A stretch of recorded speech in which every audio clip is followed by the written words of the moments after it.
Y también estará con nosotros Julio César Castiglioni, él es especialista en temas municipales, en temas electorales, porque vamos a seguir con el caso de César Álvarez, presidente de la región. ¿Quién manda en la región ahora? ¿Cómo está ahora? Claro, se ha descabezado la autoridad. Vamos a hablar de ese tema después de la pausa. Volvemos. El abogado Julio César Castiglioni está con nosotros para hablar del caso Ancash. Ayer escribió en Perú 21 que tenía alguna información de ciertos trascendidos respecto a algunas comunicaciones telefónicas que el doctor Castiglioni ha podido, digamos, conocer de César Álvarez, ¿no? Y qué tan grave es que un acusado de esta naturaleza haya podido mantener estas comunicaciones y qué peligro acarrea. Además de explicarnos esta red que dice la justicia. ¿Cómo está, doctor?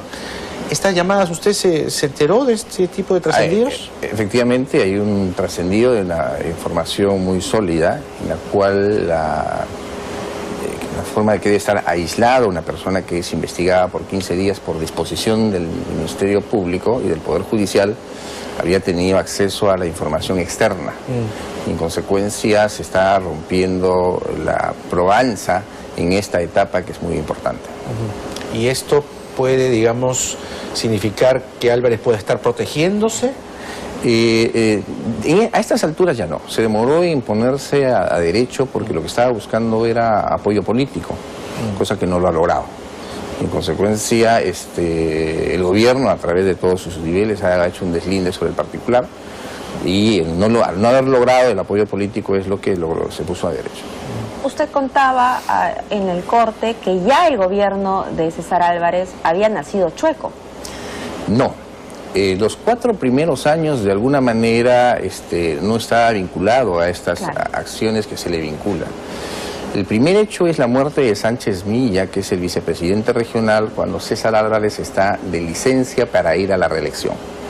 Sánchez Milla nos busca a nosotros en el estudio y nos dice que no iba a firmar este cheque de 840 o 60 millones. ¿Cheque para obras al Santa. Ya.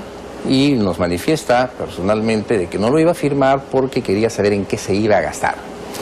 Supongo que ese cheque estaba acompañado de un detalle, ¿o no? Solamente había la hoja de pago, el comprobante de pago, no había nada más. Entonces, nótese que ya supuestamente las obras se habían comprometido y que en la región Ancash nadie sabía en qué se gastaba el dinero. Entonces él pide información, no se sienta en el lugar donde debería sentarse, en la presidencia, sino sigue manteniendo en la vicepresidencia, y me dice que iba a tomar varias acciones, entre ellas tener una información en qué se gasta. Efectivamente sale de Chimbote, va a Trujillo y al regresar lo matan. Lo matan a él solo, estando con toda su familia. Él era rondero, era una persona que portaba arma, que era un buen tirador, y lo matan ellos, y la policía, que ya tenía un nivel de corrupción con el gobierno regional, dice que es delincuencia común, y el ministro Salazar de ese entonces, hoy congresista, dice que era delincuencia común. El gobierno de García fue. El gobierno de García, cuando ya los homicidas habían salido para el norte. A la semana se produce el atentado contra Ezequiel Nolasco, donde matan a su hijo político. Como consecuencia de estos hechos que se van produciendo, aparentemente lo que busca Álvarez es tener una protección política y intenta ingresar a diferentes partidos políticos. Richard Cabana, subgerente regional en ese entonces, lo propone para ir por Perú Posible, y a su abogado de oficio y abogado en el Jurado Nacional de Elecciones, Gilberto Benítez, con quien tuvimos una discusión muy fuerte sobre la nulidad de las elecciones de Ancash regionales en el 2010, lo propone a Solidaridad. El objetivo era ingresar a los partidos políticos a través de diferentes personas y tener el soporte político. Modesto Julca hoy en La República dice que esto era una mafia, lo que lideraba Álvarez, ¿no? Y que pretendía emular a Fujimori. Descríbanos usted cómo se componía esta mafia, cómo operaba esta organización según la justicia, ¿no?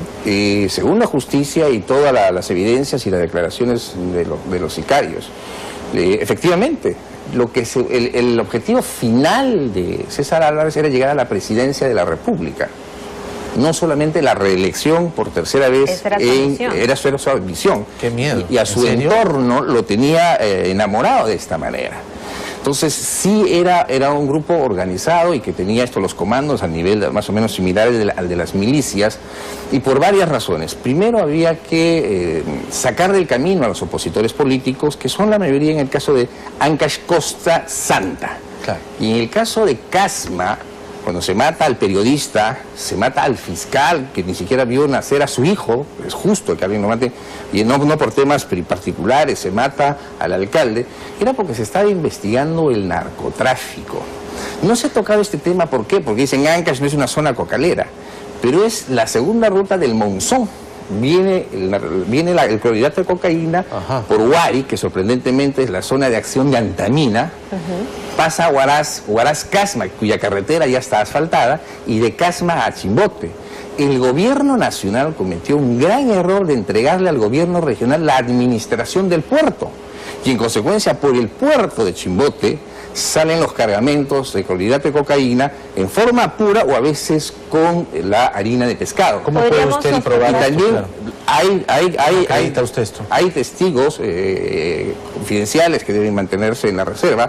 Y además la de Siguas, en Siguas también se está produciendo clorhidrato. Usted ha tenido acceso a testimonios que garantizan que por el puerto de Chimbote, sale droga de dos lados. Uno del Monzón, que es la parte más grande y que va por Huaraz, Casma, Chimbote, y el otro de Siguas, que es por la carretera de Cabana que llega a Chimbote. Esta segunda ruta ha sido denunciada por el experto en narcotráfico Antisana. ¿Podríamos sospechar entonces que detrás de César Álvarez está el narcotráfico?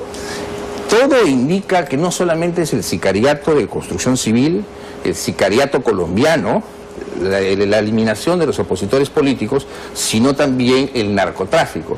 Que nadie se ha atrevido a hablar, como le digo, porque se dice, pues Ancash no es una zona cocalera, pero es la zona de tránsito para sacar la coca del Alto Guayaga, para sacar la coca del Monzón. Ahora, para esas ambiciones de César Álvarez de llegar a ser presidente de la República, sus redes tenían que llegar hasta la capital. Pero evidentemente nosotros hemos visto lo que ha publicado los diarios nacionales, o sea, ha tenido vínculos desde la Fiscalía de la Nación, vínculos en el Consejo Nacional de la Magistratura, lo cual sí somos testigos, se sancionaba a los fiscales, no se ratificaba a los fiscales de la propia Fiscalía de la Nación.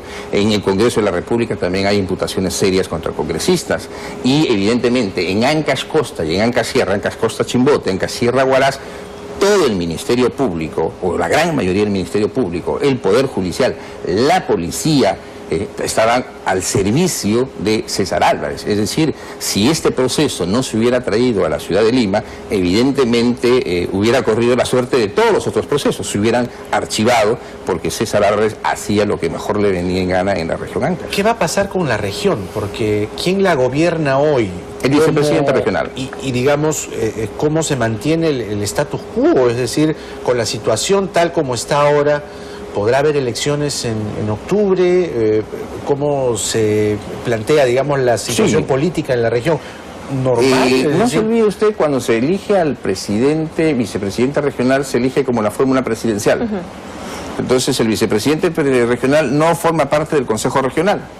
Entonces asume inmediatamente en forma directa y él es el responsable de la conducción del gobierno regional. Se nombrará un nuevo gerente regional por la detención del señor Molina y no habrá mayores cambios. Me refiero porque pueden existir ahí ciertos tentáculos de Álvarez, sobre todo después de las llamadas que usted ha denunciado. Ah, no, pero por supuesto, el mismo congresista Modesto Julca dice que está siendo investigado el vicepresidente regional, pero estar investigado no significa la pérdida del mandato. El estar investigado significa que uno está en un proceso de investigación hasta que no se determine su detención o no se le dicte una detención preliminar. Y mientras tanto la región está en pausa porque el MEF ha cerrado el caño, por lo menos para las obras públicas, ¿no? No hay plata. Sí, solamente lo que ha sido, no nos olvidemos lo siguiente, Ancash recibía 1.200 millones por concepto de canon, ahora recibe 900 millones como consecuencia que los minerales bajaron. Lo que se le ha congelado son para la ejecución de obras, no es para gastos corrientes, como se ha dicho, no es para la luz, no es para el agua, no es para los programas de parte de la victimización de Álvarez. Claro, dice entonces va a paralizar todo, no es verdad, no es verdad. Porque Álvarez salió hace la semana pasada, creo, con los bolsillos ¿no? expuestos y decía, no tengo plata. Aquí está toda la plata. Ese es parte de un chantaje que se quiere utilizar para que se reabran las cuentas, porque evidentemente se necesitan seguir operando, porque Álvarez lo que quería es una tercera reelección y después tentar la presidencia de la República. La justicia debe tener el mismo celo, la misma diligencia en los casos denunciados en Cajamarca, Ayacucho, Loreto, Tumbes. Lambayeque. Yo creo que sí. Yo creo que sí. Me parece sumamente importante esto, porque de esta manera logramos que se recobre la seriedad en cuanto a la investigación en los gobiernos regionales. No es posible que los gobiernos regionales hagan lo que mejor les parezca por un mal manejo en la redacción de la ley. Existen pocos controles a los gobiernos regionales, existen más controles a los gobiernos locales. En consecuencia, deberíamos tener mucho celo en esto en cuanto a la ejecución presupuestal, a las obras, a la fiscalización, al control, a la participación de la Contraloría General de la República, el control previo, control con Bruce propone la misma figura de los ministros, interpelación y censura ante el Congreso. ¿Le parece? Es una idea interesante, pero tendríamos que reforzarlas. Por ejemplo, no hay una causal de nepotismo, que sí lo hay en los gobiernos locales. Las causales de vacancia y las causales de suspensión no existen. Y en consecuencia, penosamente los presidentes regionales creen que pueden hacer lo que les da la gana con la disculpa de los oyentes. Sí. No, queda en evidencia, miren, un presidente ahí enmarrocado, ¿no? Todo esto es gracias a Toledo.